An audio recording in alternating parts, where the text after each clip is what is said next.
So Jason really took on a very stimulating challenge because it's really difficult to combine the social sciences or anything in academia and journalism. So the journalists value all the tools of telling a story, creating a narrative arc, describing characters, using metaphors, using anecdotes, using lots of color and description that maybe isn't immediately germane to the research.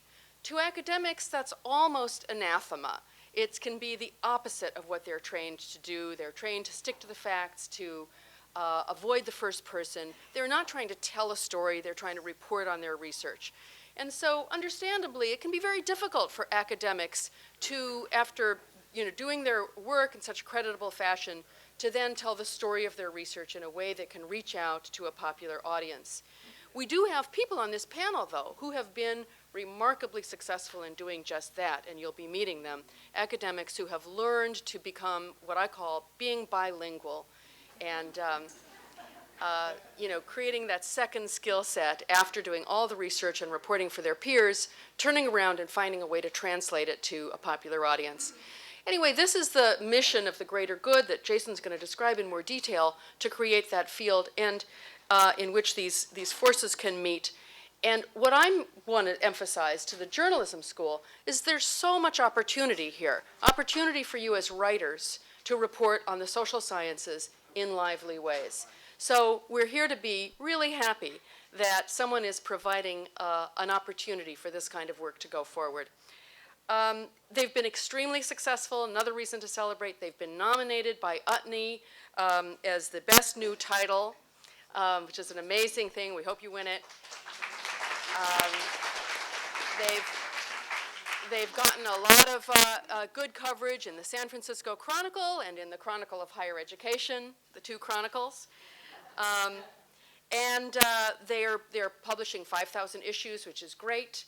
They are going to go from 2 issues a year. In 1 year, they're going to go to 4 issues a year. And they are really succeeding in speaking both to academia and speaking outside of academia. And I think we're going to see a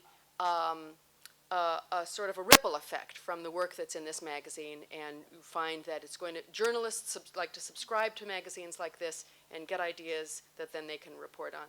So, we're all in the business of making culture, and this is a great step forward in doing that. So with that, having said that, I'd like to now introduce Dacher Keltner, who will describe to you the mission of the center that in turn produces greater good. Dacher.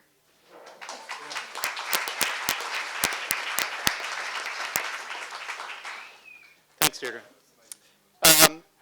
So the Center for the Development of Peace and Wellbeing is an interdisciplinary center at UC Berkeley, and it started 4.5 years ago, largely thanks to the generosity of over 20 donors, including in particular Tom and Ruth Ann Hornaday, who are alumni, and then Herb and Lonnie Alpert of Tijuana Brass fame, who are very interested in the greater good and have helped us all along.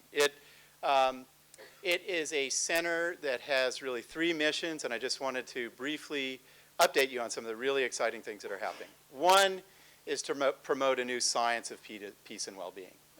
For a long time, we've prioritized anger and fear over things like gratitude and compassion. No logical basis for doing that. They're just equally interesting scientific questions. And in the name of promoting this science, we have funded 40 or so fellows at the undergraduate and graduate level who hail from 10 to 12 different departments. We've had journalism students who are in fellowships, sociology, studying things like happiness in children, how healthcare initiatives emerge in Central America, all the way down to the biological basis of compassion. It's amazing science. They're moving on to professorships, and we'll continue that on into the future. And we have a commitment from one of our donors to push that and really start a new initiative on a positive environment initiative, and the idea being to measure goodness and benevolence in the individual, think of environmental factors that release that, and we're thrilled by that. A second initiative really is to get greater good out to the schools and to get, which is a sort of on-the-ground movement, and to reach out to those who really matter, such as children. And really great things are happening. And if you're interested in this, please talk with us. There is a school district in Los Angeles that the Alpert Foundation is giving arts education to, which, as you know, is falling by the wayside. And they've invited us to participate in a 5-year study to track these children and see how their psyches and levels of compassion and sense of ethics sort of moves along with their artistic development. And it's absolutely an amazing opportunity. The third thing we really wanted to do, and it really traces back to what Deirdre was saying, is we wanted to be a bit more bilingual. And we wanted to move beyond the walls of Berkeley, which are fairly permeable. It's good to see so many people from the community here. But we wanted to get the word out and to stimulate a dialogue about the greater good in these times. And we've done a lot of things like we've brought in speakers like Jonathan Kozel and Robert Reich and others, had panels and the like. And I remember talking with Phil Cowan, who's on the executive committee of our center one day. And we really struggled with the question of being bilingual and getting a message out to a broader audience, and then to participate, as we are tonight. And we just floated the idea of starting a magazine and said, why not? Let's take a crack. We had some opportunities. And Greater Good is a crown jewel of our center. We are absolutely thrilled with it. Jason and I worked very hard this summer, and part of the reason for tonight's meeting is that we have secured commitments for 5 years of funding to expand, and we've got 5 years to really make it a national magazine and make it a quarterly, to start to bring in people like you and to work on it. And we're having sort of expanding our contributor base, and so we are thrilled. Just this past meeting with the Alperts, this past week I was down there, they also floated the idea and offered support for a Greater Good for Children and to get it into the schools, and we have a good means for doing that. So we are absolutely thrilled to take on this bilingualism on this topic. The greater good would be nothing. People often ask me, the first thing they ask me is, so where is the center? Like, and they expect this gigantic building that's gilded, and I say, well, I can't show them my office because it's embarrassing. And we don't really have a building, but we do have a couple of offices, thanks to Bill and Carolyn, who secured those for us. Then the second thing they ask me is, and who is Greater Good? And the first thing that comes to my mind is Jason Marsh. And Jason is a stunning talent. You'll hear him on his KQED work as you commute to Berkeley in the morning. And doing this work has been the most intellectually exciting thing for me in the last 3 years. We have an idea of what the greater good amounts to. Topics like compassion or forgiveness or the moral inspiration. There is a rigorous science that we want to integrate into greater good. There are people who are really putting it into play on the ground. And Jason does all of that work, finding who those people are, finding the voices, doing the editing, doing the spectacular collaborating on the layout and the artwork. And without Jason, there'd be no greater good. I wouldn't be standing here, and you wouldn't be listening to me. But it is great to have Jason with us, and he's going to be our MC tonight. So, Jason Marsh.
She's the co-director of the Becoming a Family Project and the School Children and Their Families Project with Phil Cowan, who is next door. And those are both intervention studies with parents of young children.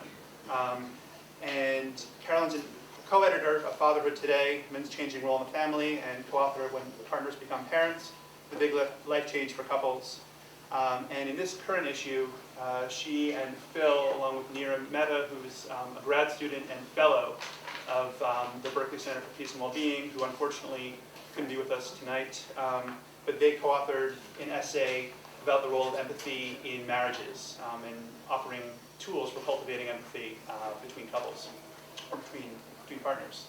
And Phil is psychology emeritus at UC Berkeley, co-director with Carolyn of the Becoming a Family Project and the School Children and Their Families Project. He's the author or co-author or co-editor of very, very many books and monographs and research papers, many of which I'm sure many of you are already familiar with. And so the two of them have been doing, of course, amazing research, which I would imagine has caught the attention of many of you before at Berkeley for years, and they continue to do the research, and we were just very lucky to have them contribute an essay for this issue. To my left is Arlie Hochschild, who I'm sure many of you all are familiar with. Arlie's a professor of sociology here at Berkeley as well.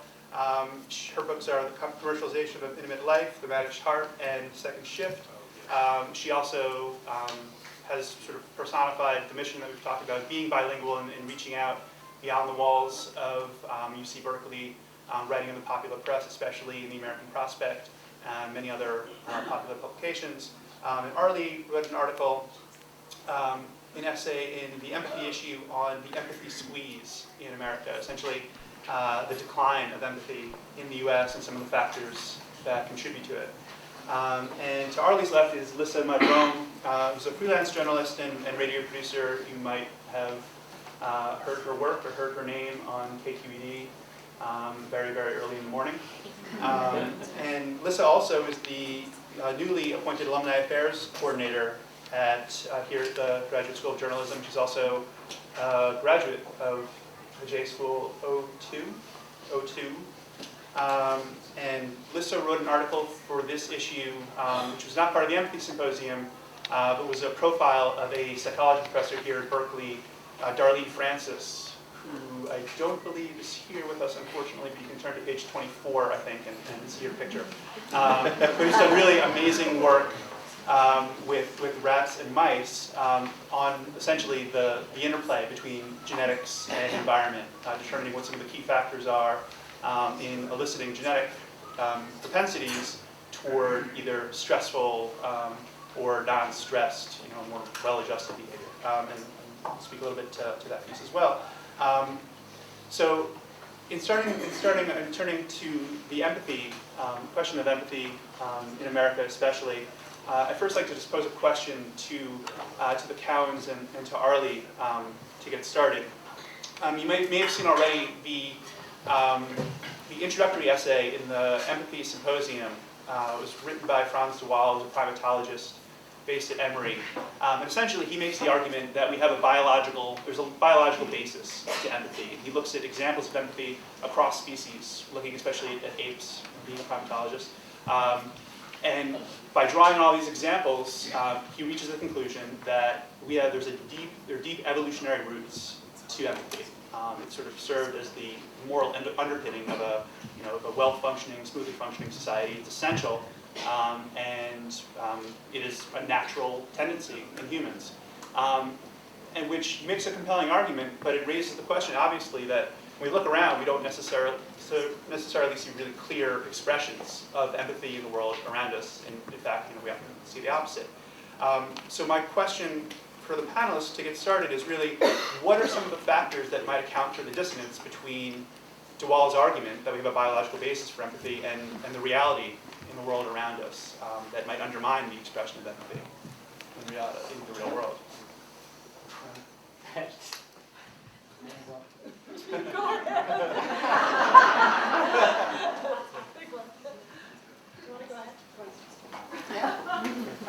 Well, as I thought Arlie was going to start, so I was going to say that when you read her article, you'll see how she describes very vividly how we're living in a time when the resources that many people have in our country are dwindling, leaving many families worried and stressed about providing for themselves and their children in the way that they imagine, and with little in the way of means of replenishing themselves and their energies, which makes it harder for them to be both empathic and compassionate with others. Excuse me, can you use the microphone, please? It's hard to hear. I'm sorry, the microphones are not working. I will try and Stand. Maybe stand.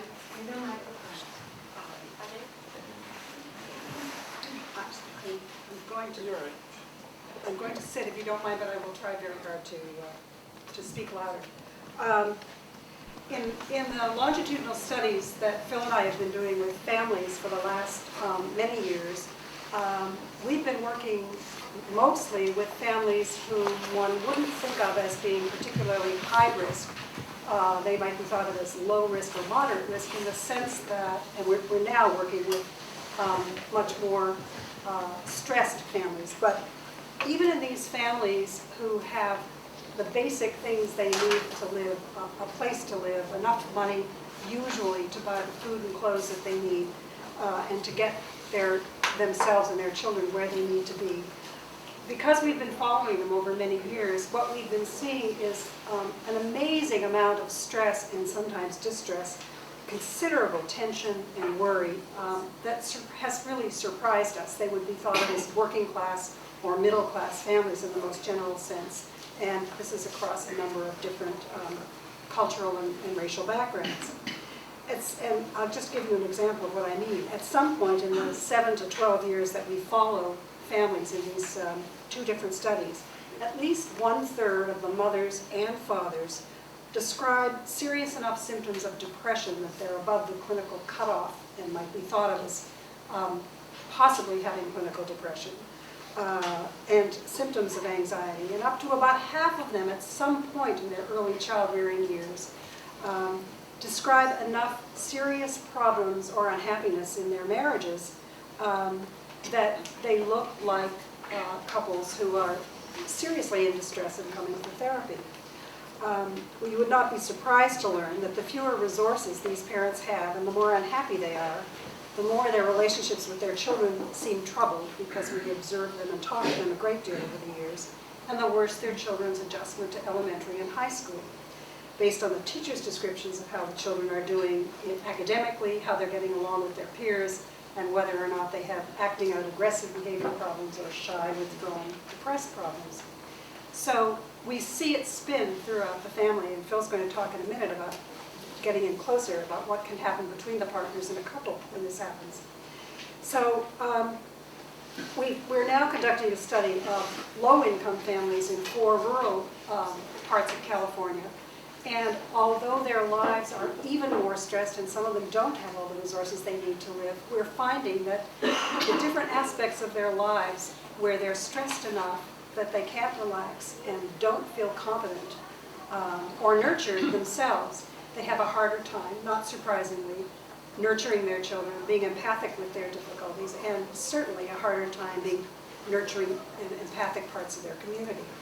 So we've been evaluating some ways of working with couples at various stress points in their lives, where we bring small groups of couples together in groups with mental health professionals who lead the groups every week over many, many months. And what we're finding when we compare the couples who've worked with us around the issues in their life that are causing stress and distress, when we compare them with couples who are going through the same phases of life but haven't had this extra safe place to replenish themselves and figure out how to struggle with the things in their life, they're doing better as couples. They're happier, more satisfied with their relationships, and they feel more competent to solve the problems they have. Their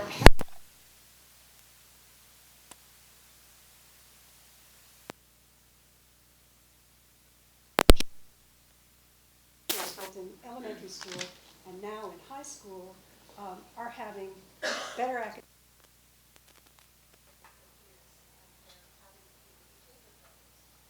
So I'm just trying to make the point that if we can provide some resources for ordinary families, even those who would be considered high risk, which is where most of the women in my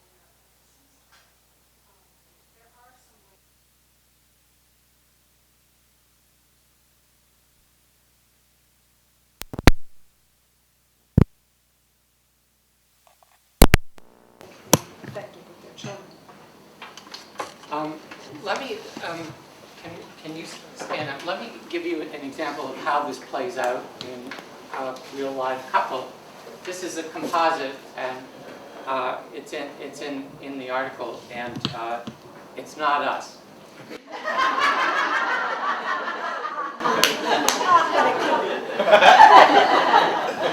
I just said it.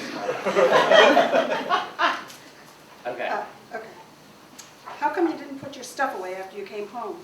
I'll do it in a minute. It's been a whole bunch of minutes already. Now I've got your sweater and papers dumped in the dining room, the kids' toys in the kitchen, and me tripping over everything while I'm trying to make dinner. Give me a break, Ann. I had a horrible afternoon at work, and I'm just fried. You haven't asked about my afternoon. Your mother kept me on the phone for an hour yelling about some cousin of yours who insulted her. And I suppose you were your usual sweet and patient self with her. I've had it, Anna. You're just not in control. Maybe you need a more patient wife. Maybe I do. Unfamiliar too, I'm sure. What we're trying to say in this piece is that empathy, sure, there's a biological underpinning to empathy or almost any other human behavior, but empathy isn't a trait that people have. Some people are able to be more empathic than others, but it depends a lot on the condition. And so, when people are stressed, when people are depressed, when people are mentally ill, it sounds obvious, it's harder to be empathic in this kind of a conversation. We have to look at the patterns in the families we came from. A lot of us don't have good examples of empathic communication. And yes, we want to do things differently than our parents do, but there's that voice that comes out of us that we just sometimes can't control. Yes, there's communication between partners, but it's not just communication and communication skills. It's also whether you divide the work fairly or whether people feel that the work in the family is divided fairly. And it's the stress outside, which again I think Arlie is going to, not just the stress, not just the job stress, but the conditions in society. I think we tend to blame families for not being nicer to each other when the government and jobs and industry are not being nice to us. They're saying we should have family values, but they're not supporting, giving us the conditions that we need to be empathic with each other. Great. Well, I love that little vignette. It sounds very familiar, actually, from our research. And just adding to what Carolyn and Philip said, I don't think we have the answer to your question as to if we have the capacity for empathy, why aren't we showing it? I think it's a question that I hand over. You know, this is a big one and a good one and a hugely important one. Just to take a crack at it, I think a lot of it is in that early 1 to 6 period when caretakers take care of children and mirror them, give them recognition. I think that's a very vulnerable time in which we can develop a capacity for empathy. But even if you pass that, you get it, there are social circumstances that we all know about in adulthood that crush it and make it hard. I would add a third factor, which is I think certain politicians manipulate the strain caused by social conditions so as to suppress empathy.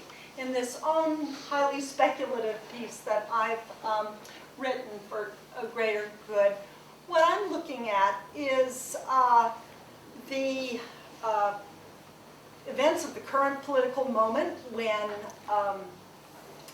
there have been tax cuts, which over 50% of which benefit the millionaires, those who are millionaires or above. So that tax relief is giving money to the rich, but budget reform is taking it from the poor. And I'm interested in the consent question. How come we think this is so many people agree with this? National polls have looked at working class and poor people's response to those two things and find assent. You know, people say, yeah, this is good. So that's a question. How come? I make up a story in this of a millionaire who's in a car in a big limousine, and he's got a chauffeur that's driving the limousine through central New York, and sees a homeless woman and her children. She's sharing bread with the children, and the millionaire in the back says, stop the car, to the chauffeur. The chauffeur gets out, goes around, opens the door. The millionaire gets out of the car. He goes to the homeless woman with her children, takes the bread from her, gets back in the car. The chauffeur closes the door, gets back around, and drives off. Well, that's a funny story. On the other hand, it's what's happening. It's what's happening. And half the population are like, are on the sidewalk baffled and dismissed and distressed, and the other half are like the chauffeur. And I think that my essay is about the chauffeur. What's his story? He's suffered too, and yet doesn't empathize with the homeless woman and her children. And I guess that issue of consent, especially at this political moment where we're in the grips of a right-wing populist, becomes especially interesting, I think, to understand. My own best crack at it is to say that from 1970 on, we're looking at a male downward mobility story. We're looking at the disappearance of good wages in union-supported kind of industrial jobs. We're looking at bad jobs coming in that have lower pay and less security. And we're looking at the distress that this often causes. Women are going out to work, but in a society not prepared for them, without paid parental leave, without family-friendly policies, and without a notion of manhood wired to the new circumstance, what I call stalled revolution. That, I think, is partly associated with a rising divorce rate. I wouldn't put it all on that. All of this leads for the working man to say, you know what? Look, my kids are flunking out of school. My wife's just left me. I'm in debt. I'm about to, go bankrupt. Don't tell me about the homeless woman. You know, she has to get it together. It's a kind of a hardening, a kind of a contraction of the boundaries of empathy. And then I believe that Bush, not to get personal here, is exploiting that. He, on the one hand, is exacerbating the strains of the working class and the poor, and on the other hand,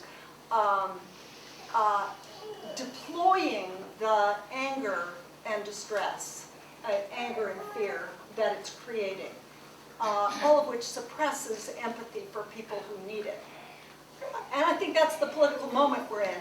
But you know, the question that leaves me, I go out the door with the question of, well, sometimes real bad news makes us more empathic.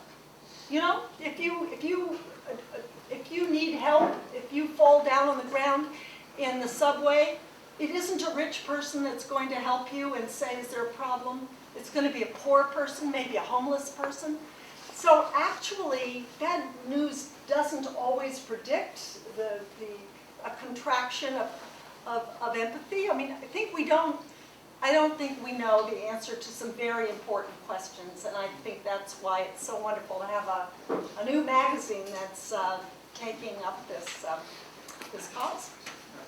I wonder, I mean, where that kind of leaves us. I wonder, either on a collective level or individually, I mean, for people in this room leaving tomorrow, on the level of both social policy and individual action, I wonder what people could begin to do tomorrow or the next day to really try to address some of the factors that might inhibit empathy on either interpersonal level or on a broader social policy level.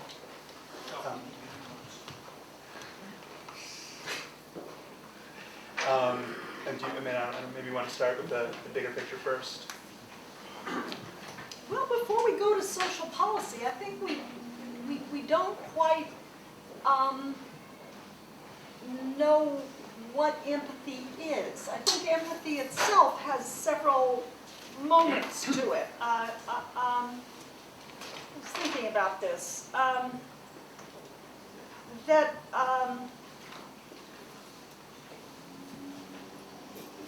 One of them is, if we look at any one person, we can see a person who has a lot of empathy or a little, you know, so that I think probably goes back to when we're small, and then what we need, the policy size, we need great social programs that help us be great caretakers of little people. But the other is who we're empathic toward, who is the other and who is us. And we have a bunch of studies on prejudice, but not with, I guess, empathy quite in mind. And then who it is that we think of as in the group that we empathize with or outside. It has to do with the definition of need, whether their needs are met or whether they're deserving of having their needs met.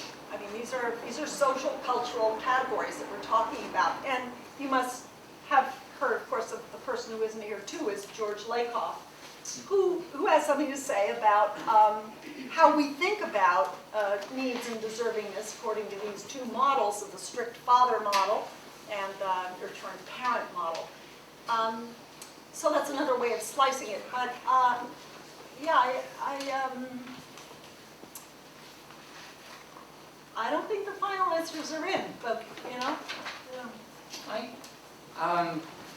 The definition of empathy is actually hard to come by, but the one that we used when we were thinking about it was two things. One is being able to feel the feelings of another person, and the other is to act consistently and appropriately with those feelings. That is, to say, I feel your pain is an empathy. Not unless you're able to do something that's appropriate about it. Now, maybe just saying that is appropriate, but sometimes you need to act consistently.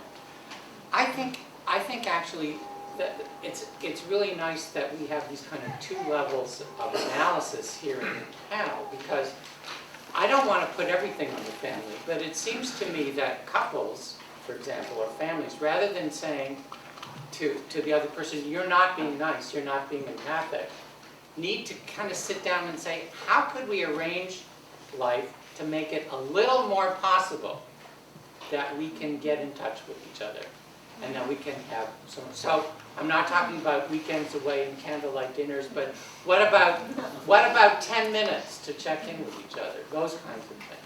There's also psychological help. There's also then trying to put some pressure on family services to know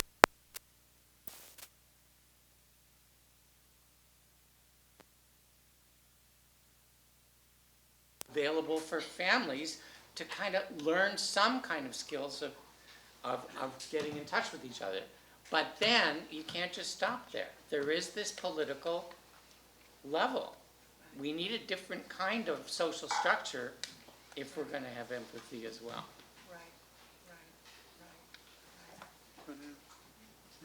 Well, I think the project that you were talking about for kids, you know, that the funding might go for something for children as well as for adults in LA, for example. We kind of have to work on lots of levels. We've got a lot of problems in this culture right now to address, and I think no one solution is going to take care of it all. But basically, I think if you don't start with the adults and the children in the formative years, and in families in the formative years, it shouldn't be so surprising if everybody is so stressed and can't really empathize with one another that when people get out there in the world and start behaving with others who also need resources, especially when they're scarce and they're fighting for them, as we see internationally as well as in our own country, we have to begin trying to help somewhere that gets individuals more able to do the kind of things we hope they'll do, that Deval says is more built in, but it doesn't get enacted if you don't have the resources to do it. Right. You know, it's funny that I'm pointing always to the early childhood and then you're the principle of reciprocity, I think. There's another thing too. I think we're pointing to the importance of protecting families and with social services and having empathy building practices within those families. And we're also pointing to a society that where the rich aren't getting rich and the poor getting poor and the middle getting squeezed and nothing being done about the exit of good jobs and the entrance of bad jobs. And of course, Bush at the moment has cut long-term unemployment and funds for job retraining, which would help just this getting meaner kind of squeezed working class to be unsqueezed. But I think there's another thing happening, which is on the cultural level, that there is a political voice out there now, which is, again, I won't get personal about George Bush or anything, but I'm sure there are spies in them.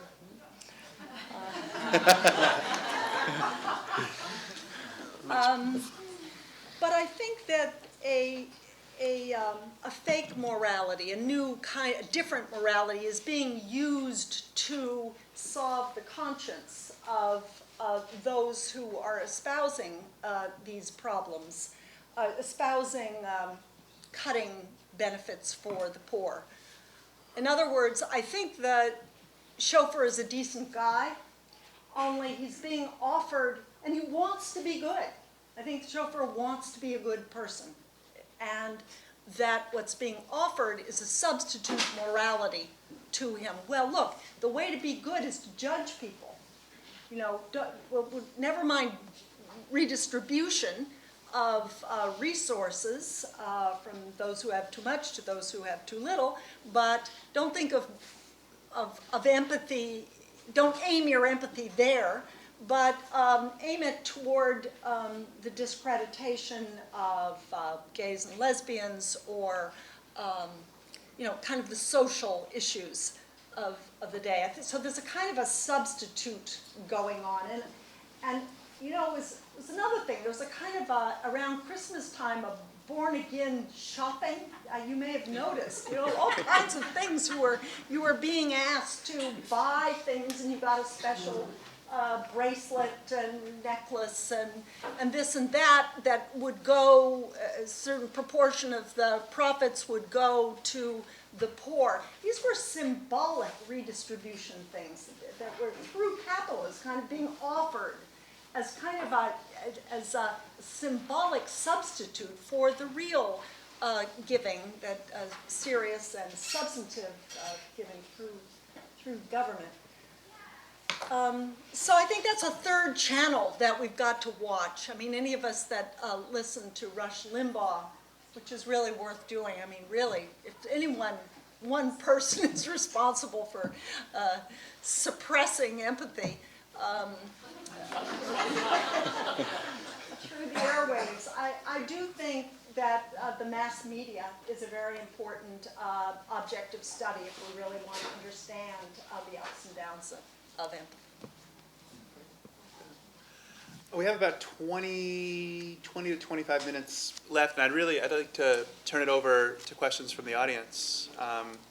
We don't have any mics, so if you could maybe, you know, try to speak up, and if not, I'll try to repeat your question if people don't hear it. Any questions? Hi. My name's Jamie. I'm very grateful to the center. They supported me as an undergrad, and I'm really excited about this new magazine. It keeps us who are interested in this topic thinking of resources to help us. And my main question for you is, you're talking a lot about people's capacity to give empathy. And I'm wondering if in this new system, people's demands for empathy from their partners has also increased, so that people feel that the demands on them are too great and they can't give. Yeah, I think that's it's really interesting. what you're saying.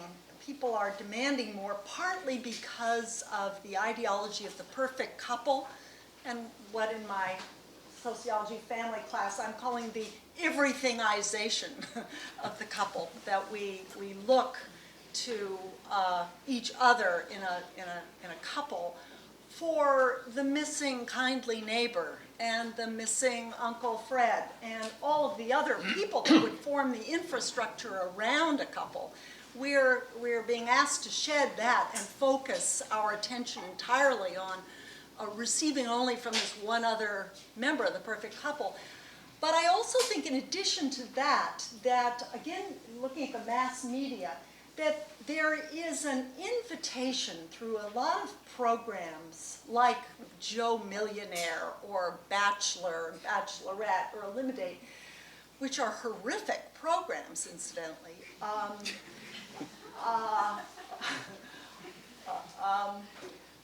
We're being asked to look to human relationships as if they were items of consumption. It's as if we are being asked not to produce empathy and produce, a rich interflow in a relationship, produce what would enhance trust and well-being. We're asked to consume it. Well, I'll take that one. The big magical moment, kind of magnified moment in these programs is, well, I will take, let me see, no, not that one. It's like racks of clothes, No, let's try that one. One man and 14 candidates, it's all a question of selection. That's the magic moment. It's all beginnings and ends. It has no middles. But life is middles. Empathy is middles. I think the mass media is making us, is creating for us a market paradigm of human love relationships, so that we look to get and not to give. I just add one quick thing. I think there's just a lot of social trends where families are smaller and they're more isolated, certainly than they were 100 years ago. And the emphasis is in this small unit of getting every part of your emotional nurturance in the small unit rather than in the larger unit of families and communities that we used to. So more pressure is being put on inside the family. Well, just the question, do people demand too much empathy? I think one of the lovely unifying ideas in the panel, I think always making a very rich point that we shouldn't really look at empathy as sentimentality, which can easily be manipulated. And I think what we really need to look at is genuine curiosity and interest in another person's perspective, which Phil and Carol's work really illustrates beautifully. And so for me, in my 15 years of writing about empathy and critiquing the medical profession, this kind of, horrible sort of misuse of, sentimentality or detached intellectual curiosity as sort of imposters for empathy, either being, doctors saying, I know how you feel, patients who are dealing with things that they have not felt, or them trying to have a kind of intellectualized empathy. Both miss the boat, and so there's a kind of new way of conceptualizing empathy as the use of emotion, resonance emotion, but in the practice of genuinely being curious about another person, and that's not something that's a zero-sum game. If I'm really curious about you, if I'm really curious about a doctor in training who's really overwhelmed, if I can be curious about my own reactions, including my own anxieties and my own hostilities, and if I can be curious and nurture, just curious about it, then that's going to engender curiosity about all my patients' experiences, and they'll come back to me, and it's completely not, like I said, a zero-sum game. Yeah, I mean, you make that point in your piece in the context of marriage. Well, and I think what Jodi's saying fits with a lot of ideas from attachment theory, which is if you are so preoccupied with your own stress and whether you're doing all right or whether you're worthy of anyone else's curiosity or attention or devotion, you don't get to explore very much. It starts off with kids, and it is true of adults too, and you don't feel so free. You literally are constrained to look out and take in what's going on with other people. This is the Center for the Development of Peace and Well-Being, and sometimes I hesitate to overly psychologize, but that's one place where you really need to do this. People who are unsettled themselves find it hard to be giving to others. You know, I feel that, you know, it makes for a good laugh to make jokes about Bush and Limbaugh. And that's an easy laugh, and we all know where they stand and the lack of empathy that they have. My question is not that. Where, you can talk about the other party, and you can say a great campaign could be made. Where is the issue of poverty taken up by the other side? No one is talking about that. You would look at the institutions, churches, and synagogues that should have this empathy. And none of that feeling is coming from religious institutions, which should equate with empathy.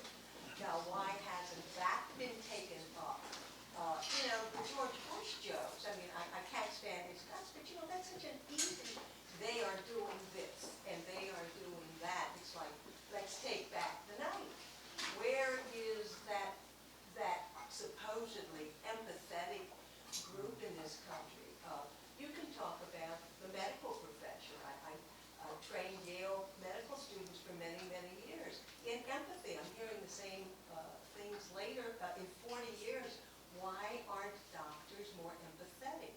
Where shouldn't medical schools perhaps know how to teach these things that everyone knows about? So I mean, I get a little, you know, upset about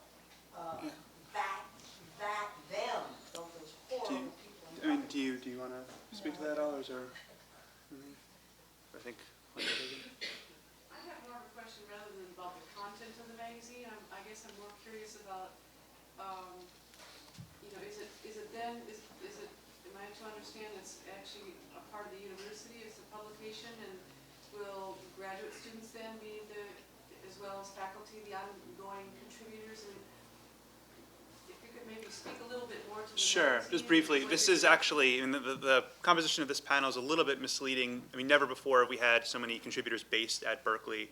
It's been a combination, for the most part, of faculty from other universities, really from around the country, and freelance journalists as well from around the country. I mean, a lot of them based in the Bay Area, but also from New York and Toronto. But then also smaller pieces in the magazine, book reviews, research briefs.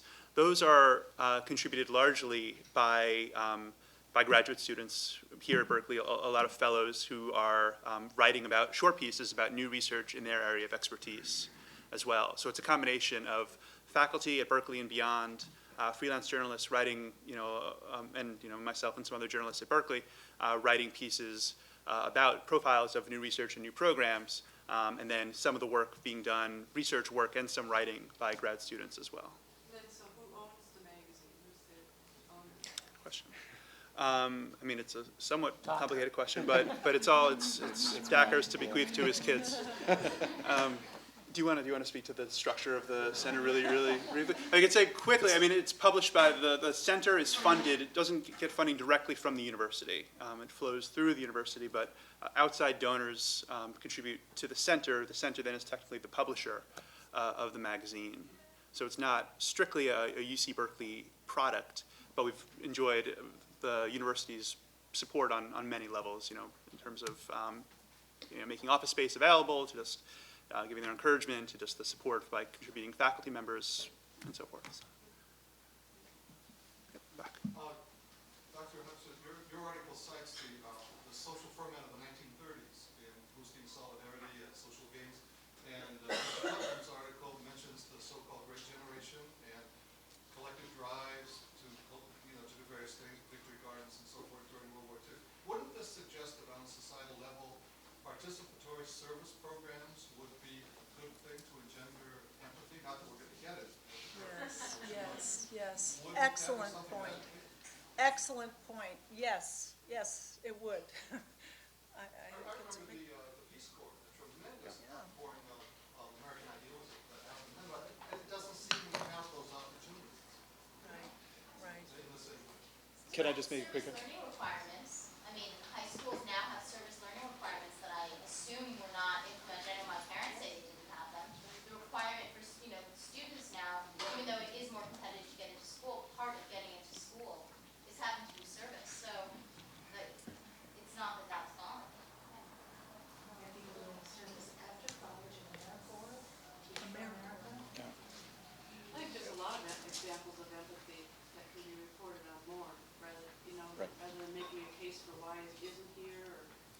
should be more, or, you know, all of that. I think it actually is very present in a lot of places. And I don't know, I personally enjoy hearing about that.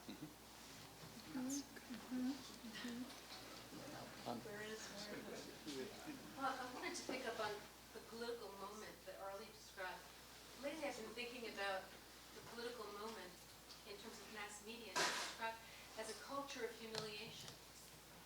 Because I think of, you mentioned Rush Limbaugh, I think of Dr. Laura, and I think of all these reality programs where it's not consumer and picking, but it's actually making fun of people and humiliating them so that you see them in embarrassing and really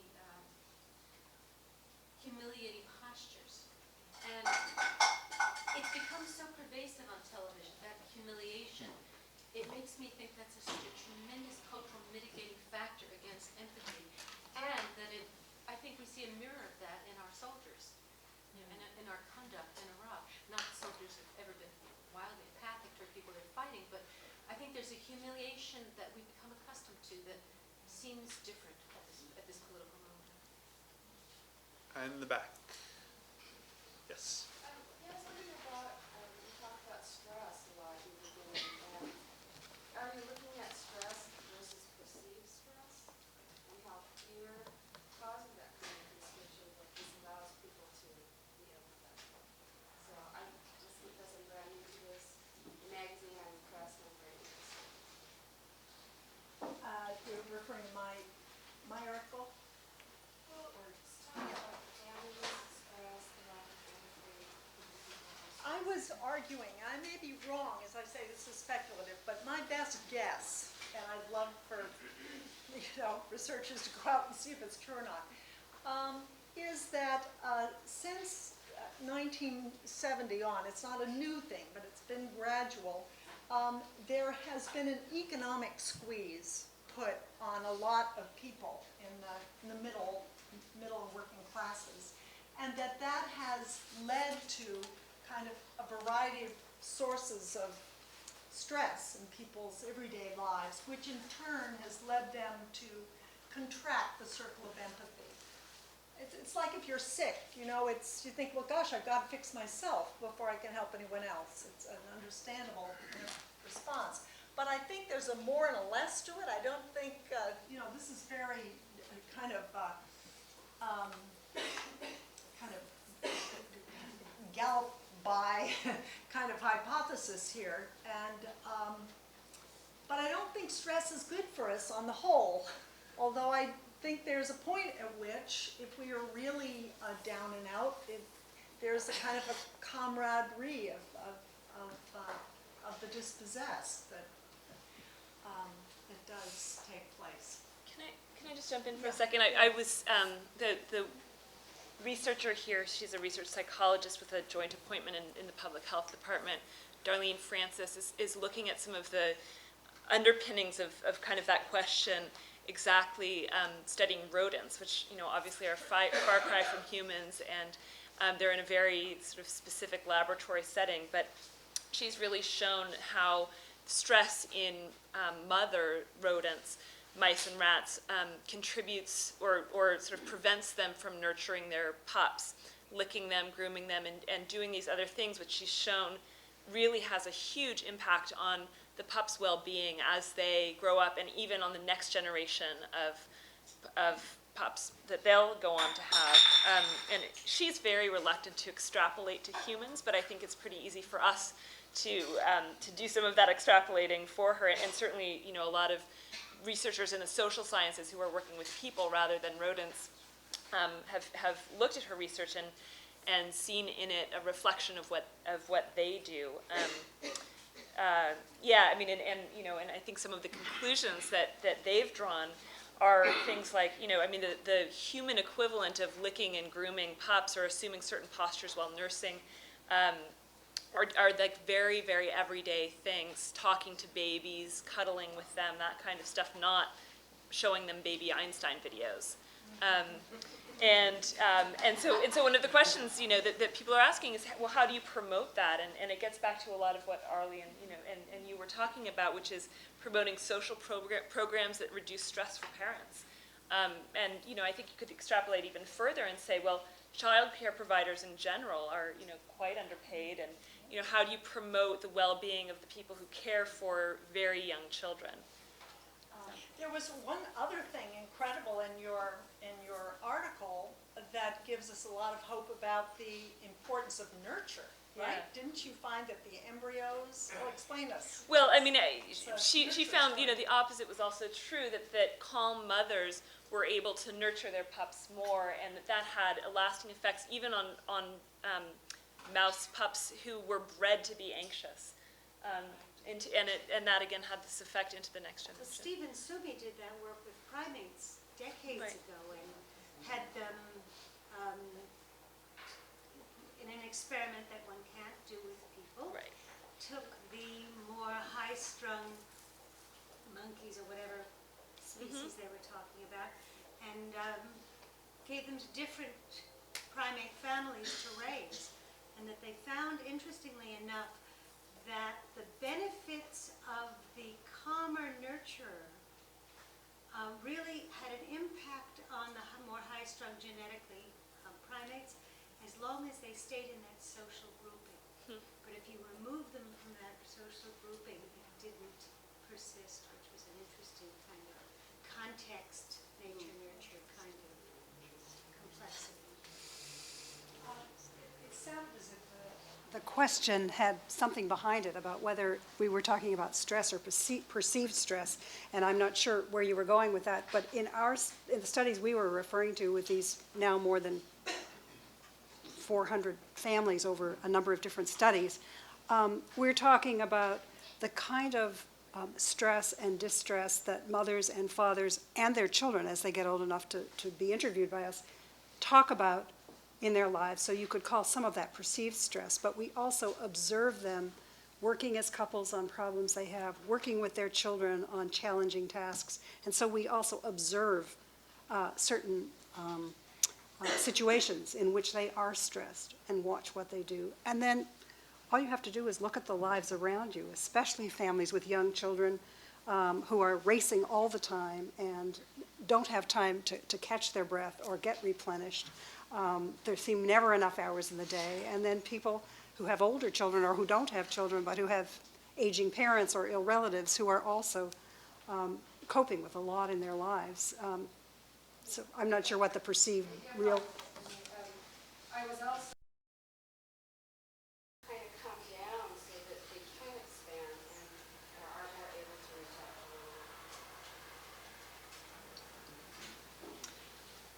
to We have time for about one more question. Yeah. Drew. Well, will that be me? I would maybe just want to call attention, I'm sort of been thinking about the themes here, and it's almost two paradigms. The notion that stress, more stress leads to oversimplify, leads to less empathy, and that's a downward spiral. And the notion that then, that more compassion and less stress leads to more empathy, and it's kind of an upward spiral. And these two spirals maybe are always present in social groups and in society and competing with each other. But the scary idea has emerged from some of the things that have been said here, that we may possibly have been at a tipping point in which we are more in a downward spiral, more stress leading to less empathy leading to more competition leading perhaps to more escapism in the mass media, in which you either witness other people being humiliated or get to identify with a few winners. And Arlie raised this, I think, very fundamental question, which is, why do we collaborate? Why do we assent to a government that removes social supports? Why do we in the media, why do we as viewers and readers, why do we turn to those channels? Why are we turned on by those kinds of images in the media? And what, if anything, can we do about it? And it does come back, I think, from the journalism school. I'd sort of say maybe let's spend the last couple of minutes on, really, is there a sense of responsibility in the media that to be leaders and to in any way try to reverse that paradigm and say, you know, there are ways to get readers and get viewers that promote more social empathy. And that's something for us all in the journalism to think about and to think about with you in the future of your magazine. Did you want to speak to that briefly? Briefly, I want more than a question. I want to encourage questions that relate very much to what you said about media and responsibility by just sharing very briefly an anecdote. This touches on the person who said we should be talking more about where there is empathy. I mean, looking at where it does flourish. And it's also touching on this curiosity thing. That curiosity has been so very briefly, I just want to say that my twins, who are now almost 16, have never watched commercial television in their lives. And everyone tells me all the time, seriously, about every week, I get comments from teachers, from friends, from neighbors about how exceptional my children are. Now, I know there's many factors and there's things going on, but I've thought about this for years, that they are exceptional in one way. They don't watch commercial television. And so I want to encourage people to question, what exactly are we getting fed? We talked about humiliation, we talked about, but I want to touch on the curiosity. One thing that really stands out is that they don't gravitate only to their peer group. They seem to have friends across all ages, little, 70, it doesn't matter. And I think that relates to curiosity and activity that is natural to children, and they've naturally grown up with curiosity and activity that's a part of every child. Every child is exceptional in that. But what happens when you put a child in front of a television set? Whatever else you're getting, whatever else messages, you're getting passivity. How does passivity relate to the lack of empathy? And so, as I said, I just want to encourage questions more than ask a question. Thanks. That could very well be grounds for another study of yours in the future. Actually, it'd be fascinating. Well, I wanted to thank quickly before we wrap up. I would like to thank a lot of people. Briefly, I'll say Talia Alarid, who's somewhere, who really helped organize a lot of this event and was here and is the circulation manager of the magazine of Greater Good. Kaylee Cusick here at the Journalism School, as well as Marcia Parker and Dean Schell for helping to make the event happen. And Rebecca Ruiz as well. Milt Wallace in helping with the audiovisual. Patrick and Darrell for behind the scenes here. And Tom and Ruth Ann Hornaday as well, who unfortunately couldn't be here, but who also, were here in spirit. Our panelists, of course, and very much Deirdre English for really encouraging us from the start to have this event, and really kind of being the fire behind or underneath Dacher and me in really making it happen. So thank you again to our panelists, and thank you all very much for coming.